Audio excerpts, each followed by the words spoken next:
Quiconque goûte cette salade en demande la recette. On va mélanger les ingrédients et mettre au four. Alors, dans un saladier, casse 3 œufs. Ajoute 100 g d'huile, 200 ml de lait, du sel et mélange bien les ingrédients au fouet. C'est une recette rapide, facile et super savoureuse. Voilà. Ensuite, on va ajouter 2 tasses de farine de blé. C'est ça. On va bien remuer le tout, encore une fois, et toujours avec le fouet, en ramassant bien la farine sur les bords. Cette préparation, c'est la base de notre tarte. Voilà, c'est bien remué. C'est la recette parfaite pour le week-end.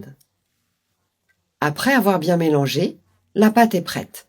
Elle est bien onctueuse et sans grumeaux. Ajoute du fromage mozzarella coupé en dés. Tous les ingrédients de la garniture sont optionnels. Tu peux donc ajouter ce que tu aimes le plus. À toi de faire tes choix. Mets du jambon coupé aussi en dés. Ajoute du maïs. Mets des tomates coupées en petits morceaux. Ajoute de l'oignon blanc émincé. Et termine avec du persil et de la ciboulette. Maintenant, mélange tout super bien. Voilà. Notre tarte, en plus d'être savoureuse, est super colorée.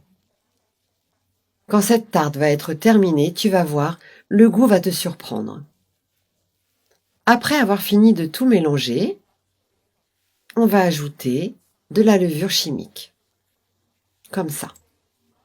Et pour l'assaisonnement, une cuillère à café d'origan. Moi, j'aime bien mettre de l'origan dans toutes les recettes que je fais, car cette épice se marie bien avec beaucoup de plats. Cette tarte, tu vas voir, va être super consistante. Verse la préparation dans un moule, préalablement fariné et bien beurré, sur les bords aussi. Utilise une spatule pour t'aider. Fais bien attention pour ne pas renverser. Voilà. Étale bien. Et on va ajouter encore quelques morceaux de fromage coupés en dés sur la pâte. Comme ça. Si tu le souhaites, tu peux mettre une autre sorte de fromage, si tu préfères un autre goût.